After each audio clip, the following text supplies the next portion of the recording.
Streaming to you live on twitch.tv/jujubesgood. This is the Hungover Podcast, episode 104.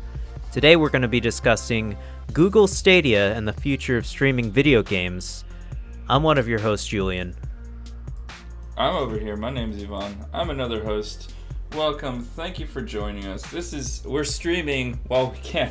While we don't have to pay more to stream on Twitch. We'll get into that as we get into the subjects of the show. But as always, the rigmarole. Please check us out on YouTube, SoundCloud, Google Play, iTunes, on the other places. Just go ahead, leave a little message about how you found the podcast, any questions or any ideas, anything that you want to see or hear from us.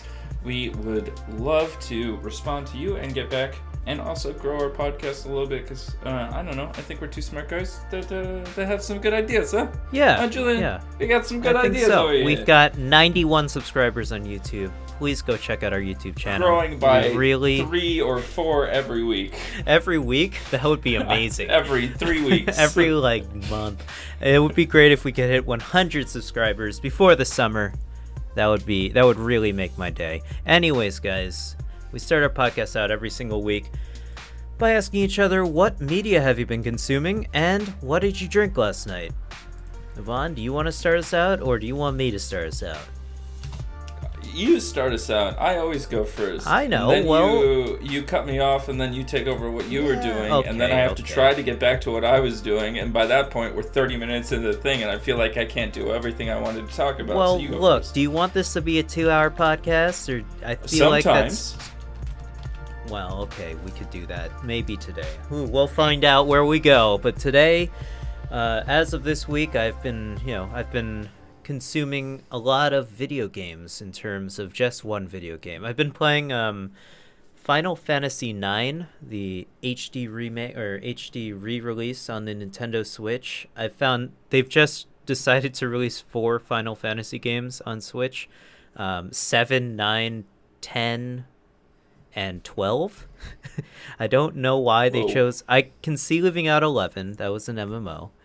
They have to leave out 8 because I think that's lost to time due to copyright laws and whatever. And then they decided 7, 9, 10, and 12 are the ones to go with. I don't know. It's an interesting choice of numbers. Of course, the Final Fantasy games are RPGs. All of these games came out on PlayStation systems. So it's really cool to see them on Nintendo systems. It's really great, especially Final Fantasy VII. For all those people who never got to play it. Of course, I've played that game a million times, so I didn't get it. I've played it a little bit. We got to finish that Let's Play on YouTube eventually. But Final Fantasy IX is actually a pretty cool game. They changed up a lot of systems. And again, I haven't played Final Fantasy VIII. And all the Final Fantasy games aren't really related at all, other than they have one character named Sid at some point in the game, and they I think the cool part about Square Enix and the Final Fantasy series is that they like to change it up a lot. They grab from the same general themes, like summons. Your summon spells they all grab from the same gods that they summon in battle, but otherwise they like to mix up the battle systems and the various RPG mechanics within each game, and they try to reinvent it every time. And I think that's really cool because in a world of sequels, especially when you have 15 sequels, it can get really mundane and repetitive to play the same game over and over again. So I really appreciate Square Enix for doing that. Well, now they're Square Enix. They were Squaresoft when this game came out. But this game's really cool in that you learn abilities through your armor and your weapons, what weapons and armor you equip. So, and certain characters can't learn certain abilities, but it encourages you to switch your armor and weapons up a lot and in order to learn abilities. And that's a really cool mechanic, I think, that works out pretty well. Otherwise, it looks better than Final Fantasy VII. It's cool to compare the two, actually, because they came out both on the PlayStation 1, and this game looks pretty different, I would say, in terms of graphics. I guess I'm not sure. It came out in the year 2000, so a couple years, maybe 2000. A year before the PlayStation 2 came out, or 2 years. So it's a huge, I would say, a pretty big upgrade in terms of graphics. Otherwise, though, I played a lot of Super Smash Brothers this weekend.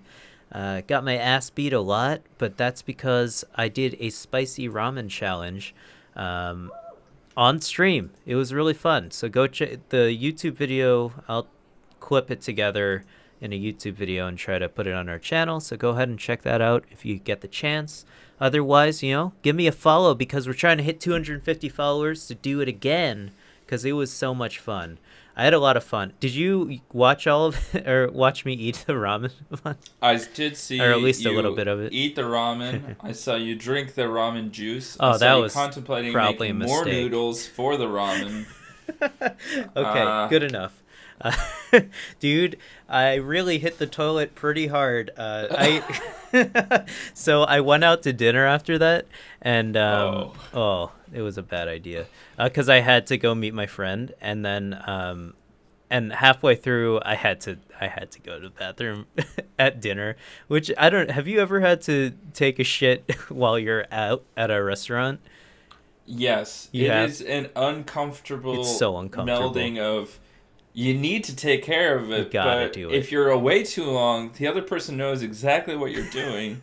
It's also a restaurant. You're not at your home base. Yeah. It's just a complicated bit of social functionality. We all do it. We all need to respect each other for the need, but we don't want to. Yeah, so you want to be on your throne. Basically, the only times I've ever had to take a shit at a bar or a restaurant, it's always been an incredibly crowded restaurant or bar, and that means that you got to go fast. You got to go in and out, because these people, they're knocking on the door. They're like, "What the fuck, man? You're taking so long." Meanwhile, I've only been in there for 5 minutes max. Give me some goddamn time. Give me some space. But it was rough, so I had to do it real fast, fast and dirty, and I was like, all right, got to finish my meal, and then I got to go home, because I only had enough time to go for a little bit, when you got to cut it short, Ivan? It's what happens. This has turned into the poop podcast. Anyways, that's what I did on the weekend. I highly suggest eating spicy ramen, but make sure you're in a safe place and you have a lot of time after. Clear your schedule 24 hours. Essentially. It tastes really good, but you do need to clear your schedule for the next 24 hours, because it will go right through you. Otherwise, I didn't drink. Oh, I had one cocktail on Friday, but it was a vodka cocktail. It was sort of like that pickle shot that we get at that Polish place. It was sort of like that, but a little more upscale. It wasn't just as down and dirty as they do it, which I like theirs more, honestly, where they just mix pickle juice and vodka. It's just so good. Anyways, I had that, and then now I'm here. Ivan, how about you? How was your week? Oh, my week. Well, you don't have to tell me about the whole week. How was your weekend? What'd you do? My week was pretty solid, I think. I spent a lot of time familiarizing myself with D&D. I've been watching an innumerable amount of videos about DM guides and tips and tricks to running your campaign, as this is going to be the first campaign that I run, and we've got an official start date. Nice. So like the third Monday in April. Cool. So I'm super excited. I'm actually going to start. In terms of media I've been consuming outside of that, I did watch Us last night. Oh, yeah. You got around to seeing that movie? Yeah. Us is the new Jordan Peele movie. Yeah. I went to Movie Tavern. So I could pick out my seats. I had comfortable seats. It took forever for us to get the food and drink we ordered, but whatever. We were watching. Is the movie. Movie Tavern another Alamo Drafthouse type place? It's a much worse version of it. Yeah. Oh, that sucks. Yeah. It's nicer seats, but the service is way worse. So in general, I would say go see Us. It's not a unique opinion. I would say it's difficult to compare to Get Out, for instance. Do It is you another movie need that to see deals. that at No, all? not at No. all. They're not Okay. linked. As well, they might be linked in a greater universal scheme, That's what I but meant. not really. There's no direct Nothing that like you character picked up links or on. anything that Anyways. I found, Okay. and it's not like a major plot point. I'm sure there's conspiracy theories. Of Anyways, course, there keep on are. going. It is a really interesting movie. I think it feels more thought provoking and like question delving than it Nice. actually is in reality. Oh. But it is part of this world building aspect of it, and I do recommend people who like created worlds and really delving into how some things come about. I really recommend that people go see this movie if they're into that, because there is a mythos and everything that gets built and integrated into this film.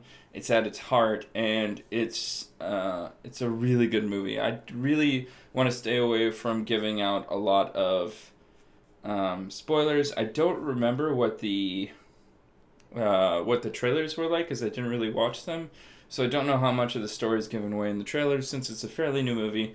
I just recommend that if you like world building, if you like Jordan Peele, this movie is very Jordan Peele in terms of how it's written and its directorial stance. A lot of shots and things are really like Jordan Peele. Obviously is trying to get a little bit more creative with the way that he films things, but he's also it's a really well made film.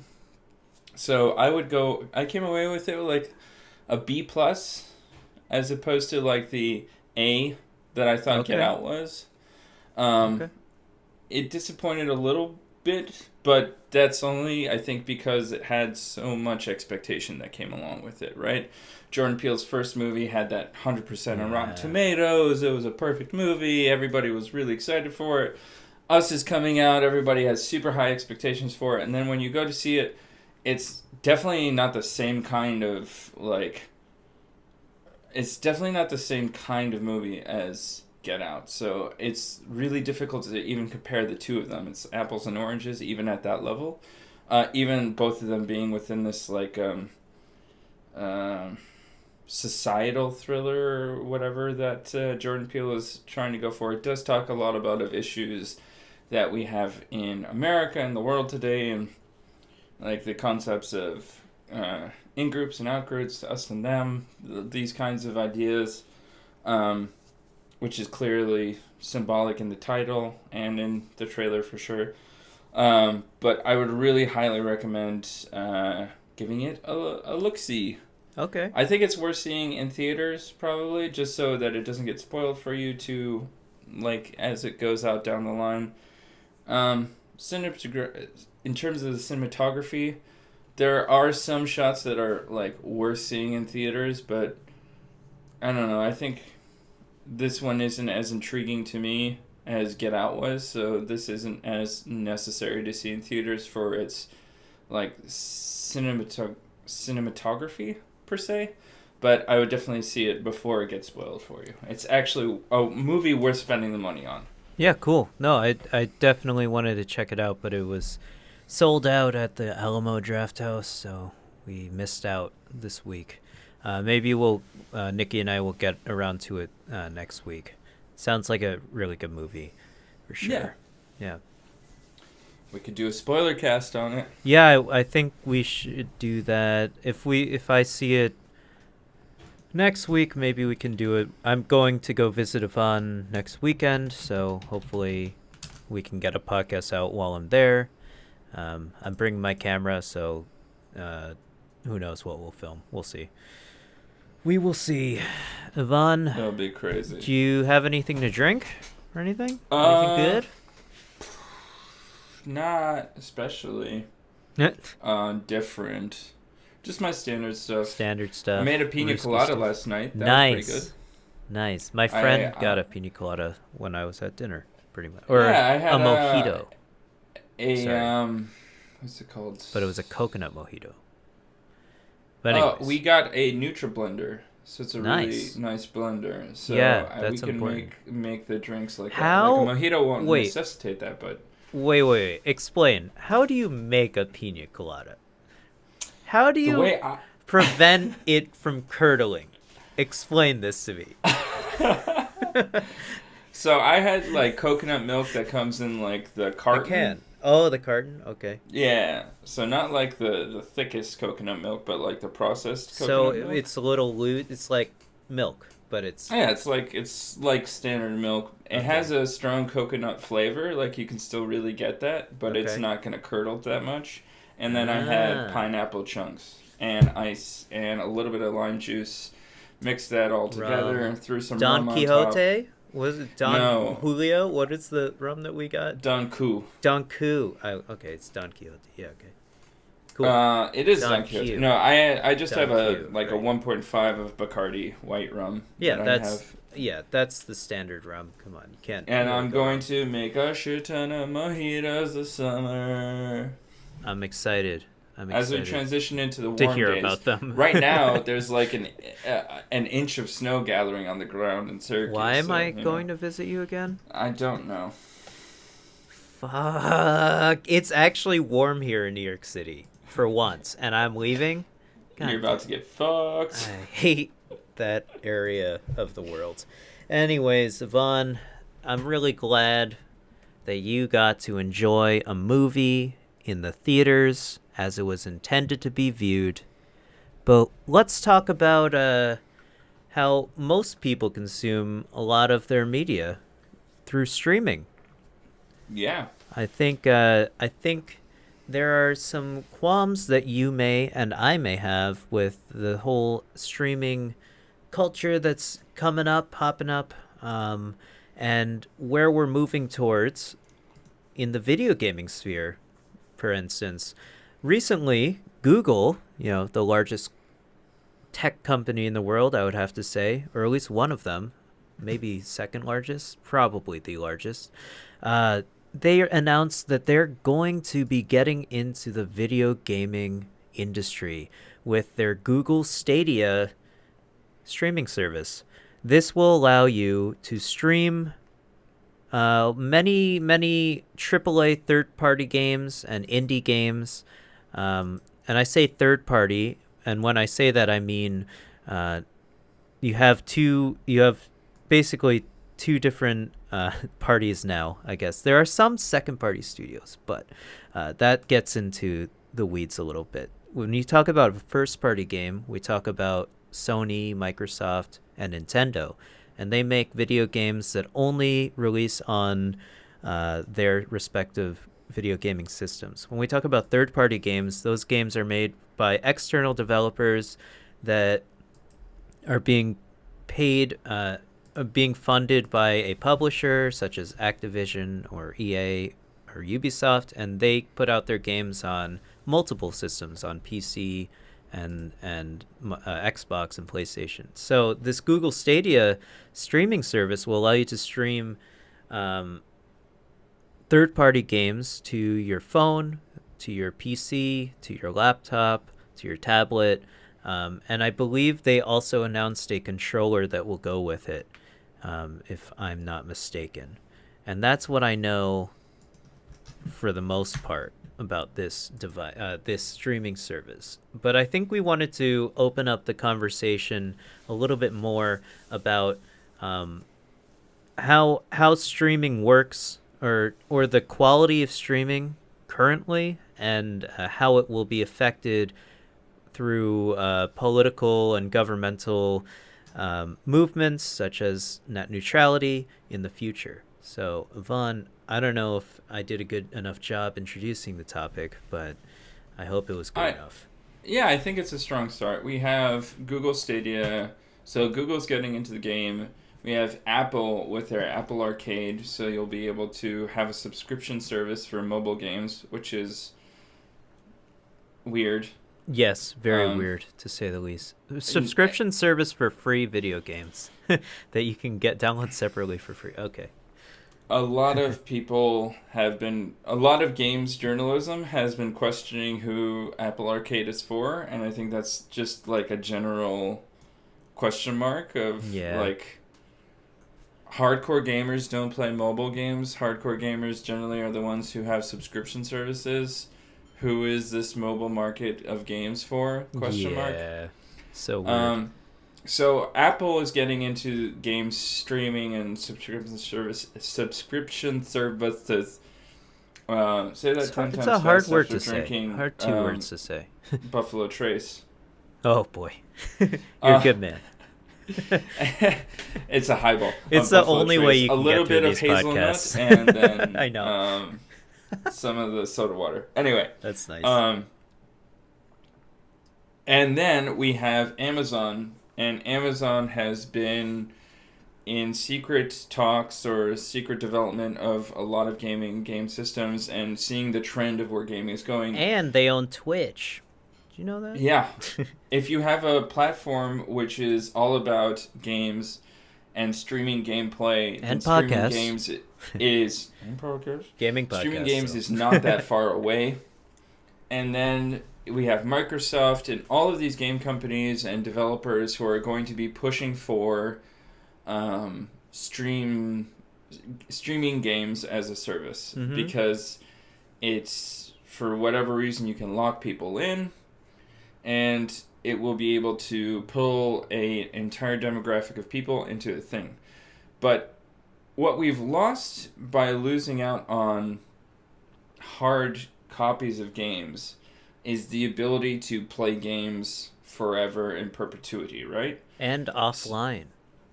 That's the thing, right? So with Steam and other services that provide digital games, what you're buying is a license to play the game. You're not actually buying the physical game itself. So you can get locked out of your Steam account and never be able to return to your games. One user had over $1,000 worth of games that he was locked out from because Steam banned his account, and he wasn't able to play the games until Steam relented due to pressure from games journalists who pushed for questions and answers continuously until this was resolved. Other times, this happened to different kinds of users at different levels, and previously, Steam didn't even tell users why they were banned. So if we go forward with this idea that you're buying a license to a game, now you're not even downloading a copy of the game, you'd just be streaming the service, which requires a tremendous amount of just internet data usage, and tie that into the fact of net neutrality.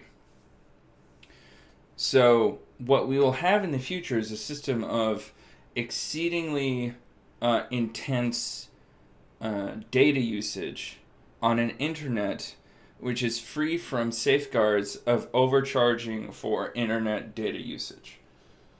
So let me put this another way. Previously, when we were talking about net neutrality, it was like you stream on Netflix. Netflix uses a lot of data to stream to your devices, whether it be a TV, a computer, an iPhone, etc.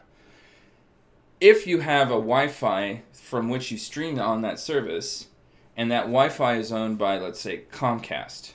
Comcast is seeing its revenue from on-demand products go down, while Netflix is taxing their data usage.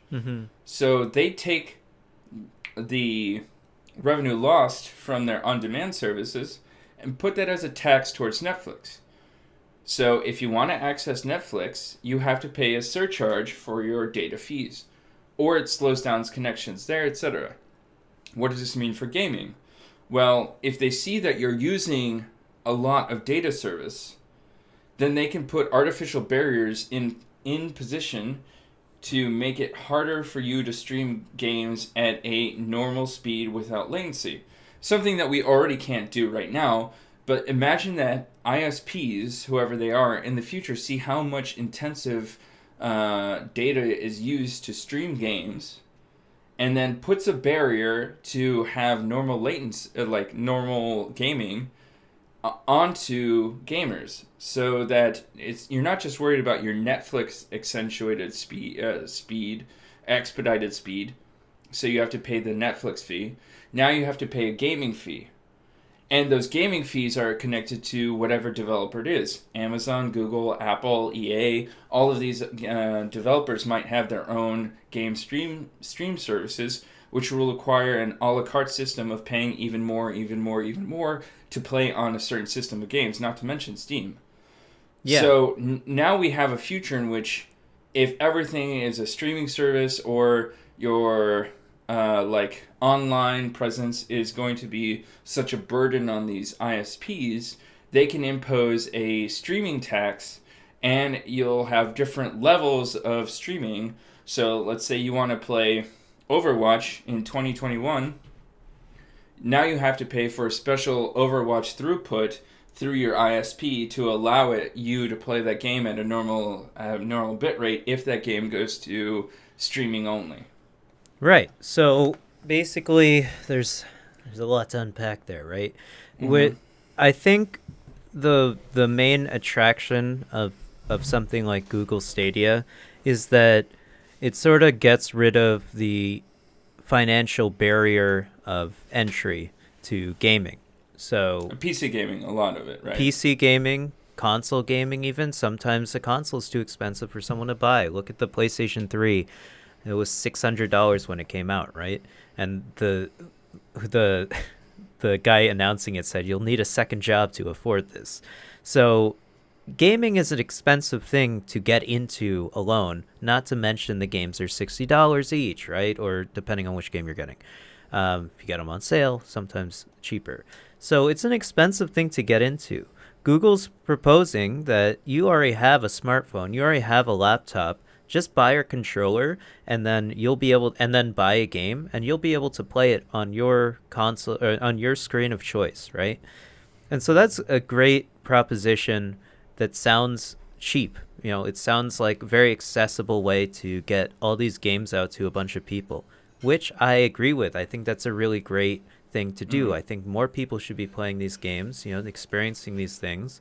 I've been personally moved by many games that I played, and I think it's a really valid form of entertainment that a lot of people are missing out on when they're just playing, for instance, mobile games. You know, I have a problem with the mobile market, but that's a different story. We talked about that. Yeah, we've talked about podcast. That.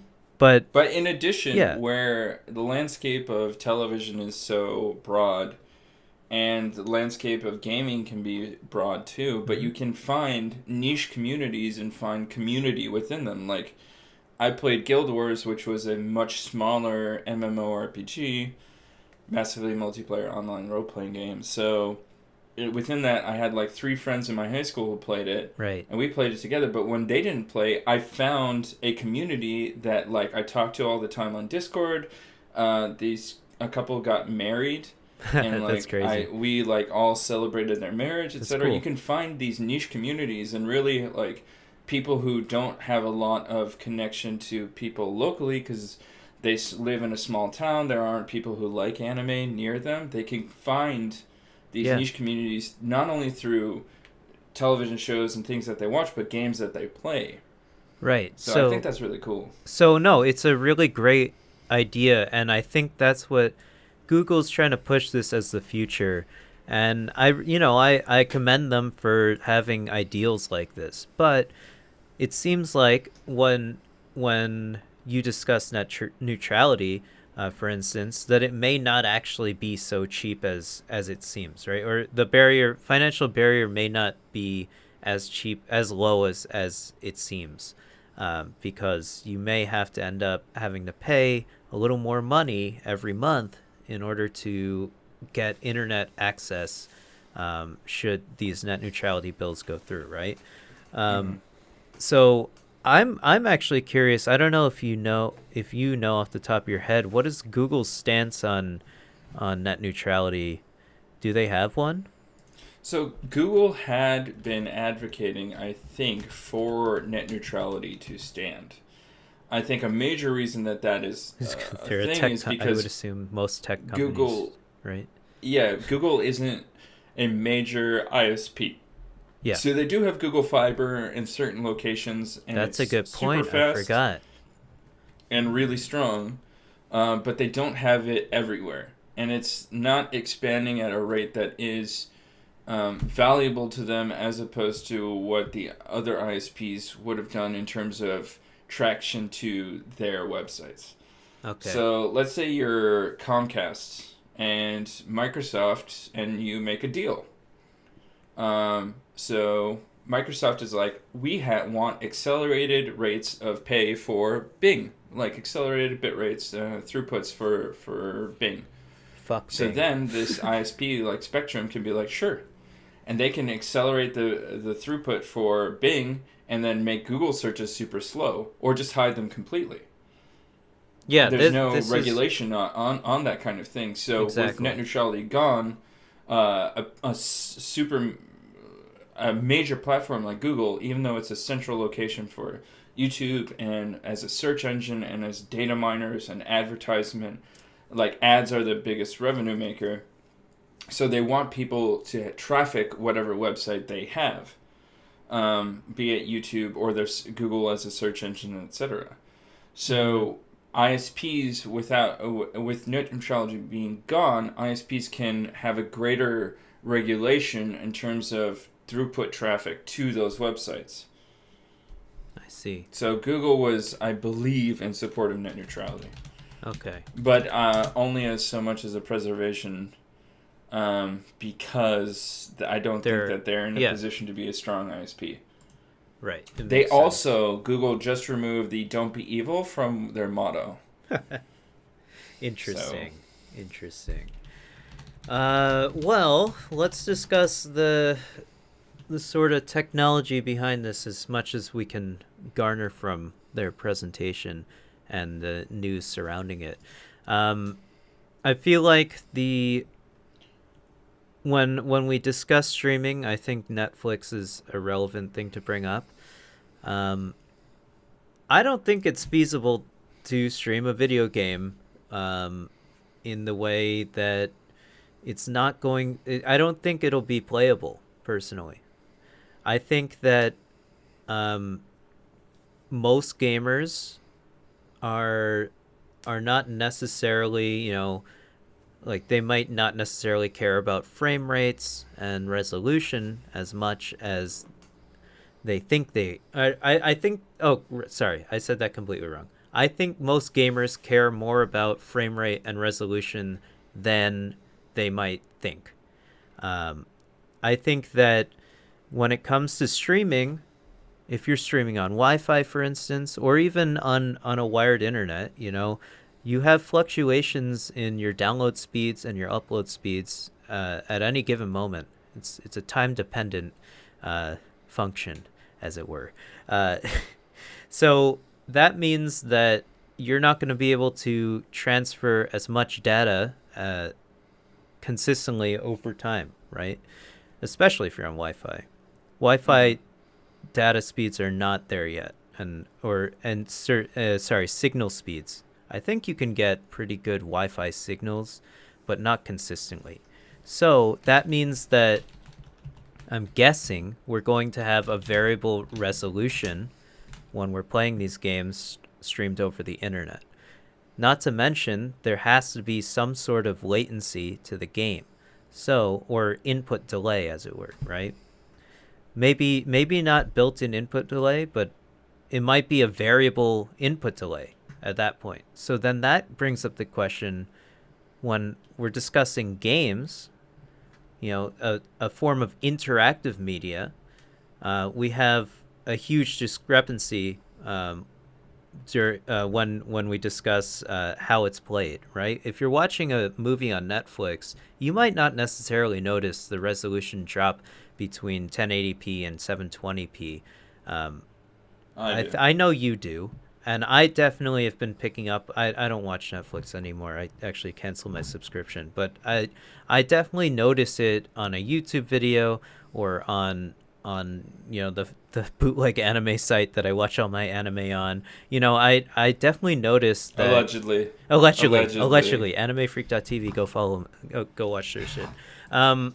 So I definitely noticed that, in dark scenes or in scenes that have black backgrounds, you can clearly tell. It's funny that... Or I guess it's not funny, but you can clearly tell that the black is not, it's kind of pixelated. It's not true black. Not to mention, static scenes are a little easier. The way video is streamed is it's sort of predictive in that it tries to only animate the moving frames, in that if there's like a static background, it'll try to just preserve it as it is and then put all the computing processor power into moving what's moving on the scene, or at least that's my understanding of it. And so and that's why streaming movies and TV is a lot easier, because it's very predictive.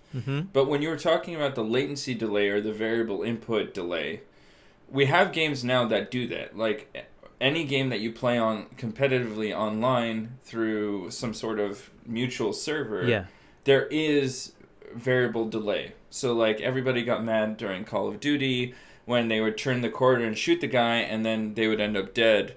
And on the screen of their death cam, it didn't show them coming around the corner and shooting the guy, even though they did that on their screen.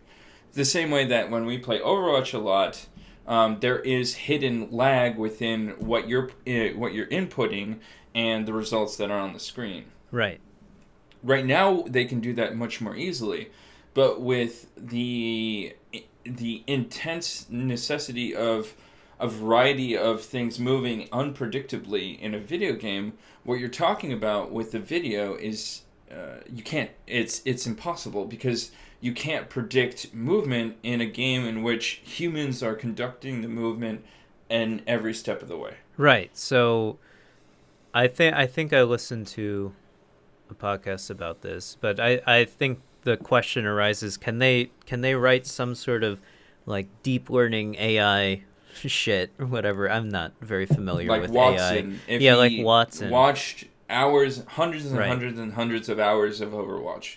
Could he interpolate what the most probable thing to do in this situation, right? Can you predict that? And then so what they've done is they've moved all the graphics processing power and the computing processing power to some gigantic supercomputer, or probably multiple ones in your area, and then they're basically processing the graphic frame, they're encoding it, sending it over the internet, and then your computer or your phone is decoding it, and that's what you see, or encoding it again, and that's what you see, and then that's the frame, and then that happens 60 times per second, let's say, because most games run at 60 frames per second nowadays, and so that's happening 60 times a second, and all your inputs are then sent back over the internet. It's processed, then sent back to you. So there's always going to be some sort of delay. It can only go the speed of light. That's the theoretical maximum that we're heading towards. So if the server is in, or wherever they're processing this is in your state, let's just use America for instance, right?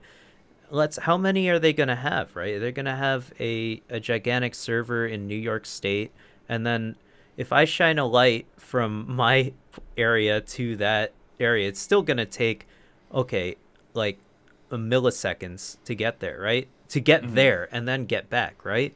So, and of course, fractions of a second might not seem like a lot of time, but you really do pick up on it, especially when and this is what VR developers have to deal with a lot, is motion sickness arises not because of what's happening on the screen in front of you, but actually the variable frame rate that you might end up getting. So they have to strive to get consistent frame rates on that screen that's in front of your eyes. That's obviously tangential, but if we're getting variable frame rates, we might end up noticing a lot faster than you might think. So I personally don't think the technology is there yet, and I don't necessarily think it ever will be, because I think there's a speed limit on the universe, guys. It is the speed of light, so there will always be that latency.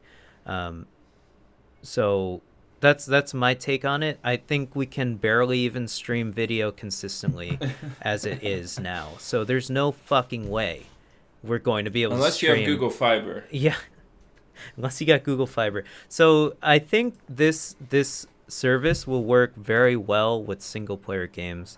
I think Sony has a similar service right now where you can stream games to your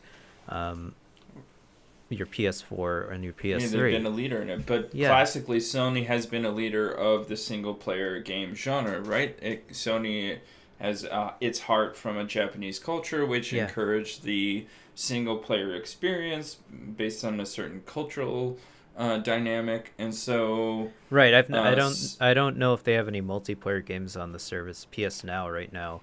But I know that the single-player games are manageable. You can there is latency, but it's a consistent latency, so you will eventually get used to it. So I can see it working with single-player games totally fine.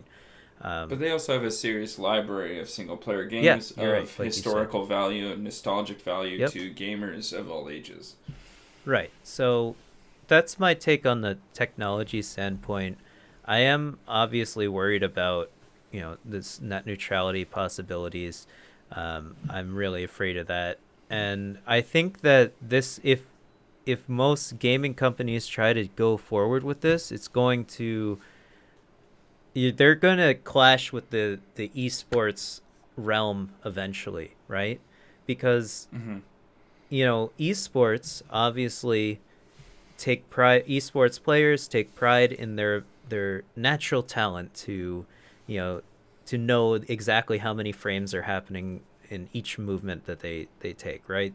Frames matter a lot to esports players, especially fighting game players, but of course in Overwatch and Halo and these types of things. If their monitor drops a certain amount of frames, they're going to notice and they're not going to be able to play as well as they can. So I don't think it can ever work with a multiplayer game. At all, especially now with the rise of esports and how competitive people get over it. I can barely play. Like Nintendo's Super Smash Brothers Ultimate has a really shitty online service, and it's really unplayable when it gets laggy. So like add internet latency in the fact that I'm streaming the game to it, and then the person is also streaming the game. I don't think it could ever work for multiplayer. So they're going to butt heads with the esports people eventually, Google Stadia and Microsoft, whatever they call it, Scarlet. So I think this service will work if they give you the option to download the game as well. Otherwise, I think it's a really cool idea in that, like, I have a library of games that I can stream to my phone or whatever on the go. I think it's a really great idea. I don't think that they should forego letting you download the game as well, if you have the capabilities to. I think they should allow you to download the game. But I don't know if that's part of the service. I'm afraid for net neutrality and the whole debate around that. Oh, man. Yeah, it is going to be... I think it's going to be challenging to balance out all these major corporations with what their interests are in terms of net neutrality, gaming, and the future of how we license and own games. Yeah. It's just going to be tremendous. Yeah, people already download their games a lot now, so... I mean, obviously, I download all my games now. I can't be bothered to buy a physical disc, considering, not to mention the physical disc. I know a lot of people like the collection aspect of it, and I respect that sort of aspect of it. But if you were to buy a PS4 game physically, what are you getting? You're getting a bunch of crap. It's plastic. So much plastic is created. It's very wasteful, I think. So if we can reduce our carbon impact in that respect as gamers just by downloading games, I think that's huge. But I totally understand that comes with the stigma of only licensing your game. But in terms of video games, does anyone really, nowadays there's so many games coming out, does anyone really have time to go back to play old games? nowadays. I'm playing Final Fantasy 9, but only because it was released recently. I'm not going back to play it. If I had already played it when I was a kid, I'd probably play it again now. I did it with Final Fantasy 7, but I re-downloaded it. I'm not playing the old game on the PlayStation 1 right now. So I think the gamer's mentality sort of fits into this marketplace of licensing games. I don't think it's necessarily as bad as you might think. I don't think it's as bad as you might think. I think streaming games could potentially be as bad as what you might think. I do understand, like, that you don't have any sense of ownership over the game, but I do also think that, like, the majority of people don't care anyways. Is what I'm saying.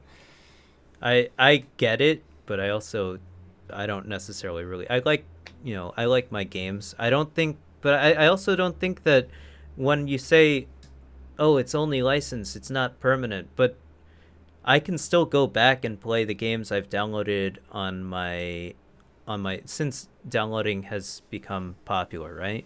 I can still go play all my games on my 3DS, right now, that are super old games, but at this point I can still go play games on my Nintendo Wii that the online service is completely shut down at this point. So I can still play those games. So I don't necessarily understand the argument that, I guess the idea is that they could take it back at any time, right? Eventually that service will end, and there will be no way to play those games that you purchased for your 3DS. Just the same way that, like... Okay, when I'm 80? Yeah, and what you're saying makes sense, except for the fact that there is a certain level of nostalgia factor that gets built in, right? And if games don't get updated and re-released, which we've seen a lot of, then we can still have a feeling like if Knights of the Old Republic was only available from that disk drive and nowhere could you download it anymore because it wasn't supported on any servers in order to download from Steam or any other place, then if I couldn't find my discs to play Knights of the Old Republic, which is a formative game from my youth, I could never play it again. Yeah. And yes, the 3DS is a bit, like, the release of the 3DS is a bit newer than Knights of the Old Republic. But at some point, the 3DS will be as old as Knights of the Old Republic, and unless they get re-released, like, you're not going to be able to play games that you downloaded there because they'll shut down the servers for them. But I mean, this has happened over and over again for a variety of games. I'm not playing them online. But is that how that works? Is that actually how that works? I mean, you can get locked out of games. It's possible for you not to be able to access those games. Like, if you bought a digital version of a game on Xbox and then they shut down the server for that, can you ever play that digital Xbox game? I don't know. I'm not sure how it works. I was just asking. Yeah, I don't particularly know if that's the case, but I think that's possible, that I understand you can't access that server anymore, and then you can't access where that game is downloaded from. And maybe they'll take those games off their catalog. I guess, yeah, there's like some sort of root file in the games file that needs to, but you can play these games offline. So I don't understand that. I'm not like saying you're wrong or anything. I'm just trying to understand. I'm saying at some point there will be a time where the games that we want to play won't be accessible because it's not profitable to maintain them on any server, even if you can't download it. But what if you've already downloaded it, right? So if you look at then there won't PT, be a connection to acknowledge the license key which you have. But to play that game. The demo that was released, the horror demo. Yeah. That is no longer available. You can't download it at all, and they've like completely wiped it from everything. Can't you still play it if you've downloaded it on your PS4? I don't think so. Not even anymore? I don't think so. I thought if you had downloaded it, you could still play it. I'm just trying to understand how it works. But tell us in the comment section below if we're just babbling idiots. But I guess maybe I haven't had a downloaded game for long enough to understand the ramifications of only buying the license. I think that's the situation that I'm talking about. Because I've downloaded like Mario 64 on my Nintendo Wii, right? Mm-hmm. And I can still play that, and the Wii online service doesn't exist anymore, and neither does the Nintendo eShop on the Wii. So how am I still able to play that game? That's an excellent question. That's my only question. So yes, licensing it that way will work, but okay. If you get into streaming, it won't work. But at some point, I assume that they'll attempt to push people out of that license agreement and into the streaming basis. Yeah, I like think so. If streaming becomes popular enough that it is then a modus operandi for these gaming companies or these service providers, then they can begin to lock out those licenses and push you on. They say, we have this exact game that you have, but you have to be you have to subscribe to our subscription service in order to play it. What was the first subscription service? Because they were fucking geniuses. I don't know. Economical genius. Yeah, exactly. So, yeah, clearly companies, I mean, as if you just take a look into your, credit card history, right?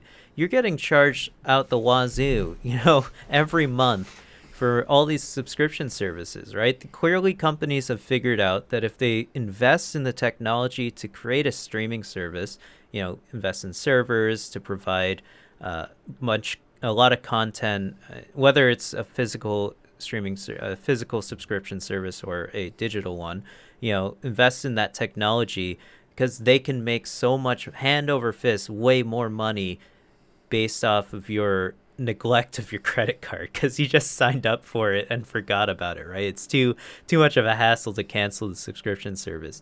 So that's sort of what Netflix banks on, I think, honestly. I feel like probably 40% are just not used at all, right? You just you're just paying them $10 a month for years, right? So they've made a lot of money off right? it.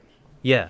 You ordered a bespoke thing in order to get your Moscow Mule set. That was a great set. And then left your subscription open didn't cancel the new service. Yeah, I left it open for about so that was a little more of an honorable service in that you had to opt in to the box that you get, and you get to see what's in the box in order to, you pay per box essentially. But if you don't opt into it, they will assume that opt out of it, then you are charged. So I was like, okay, I forgot 1 month, and then I was like, oh, hell no, I'm not doing this again. So I canceled it then. I was like, no, fuck you all, I'm not coming back. And they still email me, and it's really annoying. But yeah, so that was one of that was my only foray into physical subscription boxes, which are mostly a waste. I think you mostly get junky stuff. I did like that Moscow Mule set though. Those are nice copper cups. I actually think I am now a bespoke subscriber. I've never ordered anything, and I really, for the life of me, really want to cancel my subscription, but I have no idea how to do it. Yeah, they make it difficult. Like every single month they email me like, "Do you want this thing?" And I'm just like, "No, please don't send it to me. Thank you." So tying that into video gaming, right? Microsoft already has a subscription service called Xbox Game Pass, and they're trying to push this super hard. They're putting more and more games on it every week or every month, and they're putting all their first-party games on it, and it's $10 a month. I'm sure that price will go up with the next Xbox. We'll see. And because they have now a huge circle of development studios, first-party development studios under their belt. So I think that they're going to start putting more games on, and then slowly upping the price like Netflix has been doing. And so I can see a future where Google takes the same route. They're like, oh, you like Google Stadia? We've made it a great service. We're going to switch over to a subscription service now, where you pay once a month and you get access to these games. And then we rotate the library. You can pay after if you want to keep the game. And so I can see Google doing something along those lines. Apple's already going to do it apparently. So that I'm not the biggest fan of. I like being able to buy games a la carte, like the good old days. So I'm a little afraid of that future. I realize that Xbox Game Pass is a great value if you don't have that much money to buy a lot of games. Gaming is an expensive hobby, so it's just how it is. But also, I honestly don't even think Xbox Game Pass is that great of a value for me. None of those games are interesting to me, because right? I didn't like it. None of those. I like the service. You get to download the games, like the actual ins and out of the service. You see a game on it that you like, let me download it, and I'm already playing it, right? So that's a really cool service, but the games aren't there yet, so I don't think it's useful to me. Or at least none of the games I want are on there. Anyways, Ivan. Yes. That was a fun topic. Do you have any closing remarks? No, I think in general we need to watch games as a service and net neutrality and how they kind of meld together. Because yes, we can interpolate them each separately, but as they exist currently, if we move forward and net neutrality isn't going to be adjusted at all, then we need to interpolate things on a more complex level. These things all link together. Mm-hmm. It's not just one separate issue versus another separate issue. All things can come together, especially and on when the internet. when they do come together, they can pose really intense problems for people who just want to play, their fuck games or Mario Party. Yeah, so all those gamers out there saying, get your politics out of my games, start paying attention, all right? You're going to be playing games like this in the future. Anyways, we end our podcast every single week in a song in a segment called Hungover Radio. This is where you, the listener or viewer, can send in your music to gaminghungover@gmail.com, and we will play it at the end of the podcast and link you out to the Hungover Gaming community, which is 91 subscribers strong. Let's get it. Woo! If no one sends in a song, which is quite usual. In fact, we've only ever gotten one song sent in to us, but thank you very much, Skullmaster 500, for sending in that song. If you still listen to us, you the man. His username was. Or was it Skullmaster 400? Anyways, that kid was the man. If he still listens to us, shout out to Skullmaster. Anyway, also sick ass name. Come on. Anyways, I've been playing a lot of Final Fantasy IX, so I'm getting into the soundtrack a lot. So we're gonna be playing the Final Fantasy IX title theme, "The Place I'll Return to Someday." Apparently, is the name of that song. I did not know that. Sure. Yeah, let's play the song. I hope you guys enjoyed the podcast. Keep the conversation going in the comments section below. We check it all the time. And if you have any questions or queries to send to us, don't forget we have an email address and Twitters and things like that. All the social media links are in the comments section below. Thank you so much for listening to the Hungover Podcast, episode 104. I'm Julien. I'm Ivan. Catch you guys Bye. next week. Goodbye.